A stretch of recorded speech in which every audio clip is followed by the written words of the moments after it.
Tô me achando o número um, o campeão.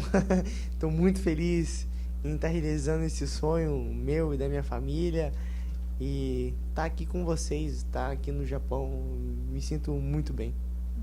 ナンバーワンやっとチャンピオンになった。とっても嬉しいです。自分と自分の家族のこれは夢でした。皆さんのおかげでそれを叶えることができて嬉しいです。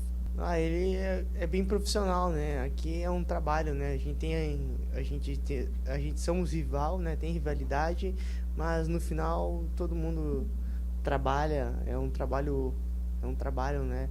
E a gente busca isso para dar uma condição melhor para nossa família, para colocar comida na nossa mesa, né? Então, ele é bem profissional e um grande atleta também. 非常にプロフェッショナルな選手だと感じました。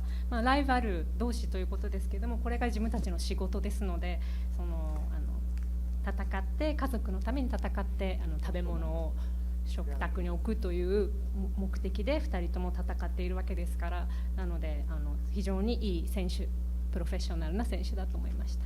O meu objetivo é me tornar não, né? Defender o cinturão mais vezes e quero expandir para o mundo inteiro o evento, o Rise. Quero defender o Rise, eu quero defender a bandeira do Rise pelo mundo inteiro, sendo o campeão do Rise. できるだけ多く防衛してライジンを世界に広めたいと思います。自分がライジンのチャンピオンで、自分がライジンの旗を背負って世界中にライジンを広めたいと思っています。 Esse cinturão é meu há muito tempo, desde que eu pisei a primeira vez no Japão. Eu sabia que ia me tornar campeão do Rising e eu sabia que eu ia ter esse cinturão.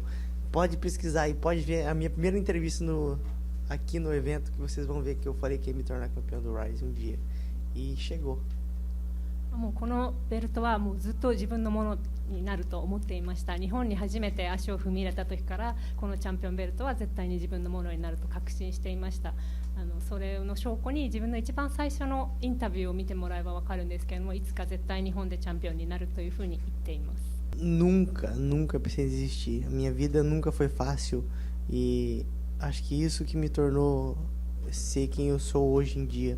Então, desistir, essa palavra para mim não existe. Para mim, eu sou obcecado no tudo que eu faço, eu dou o meu 100%. E então, tá aqui o resultado. 諦めたりすることはもう一度もなかったです。自分の人生は常に厳しいものでしたので、自分の中で諦めるという言葉は存在しません。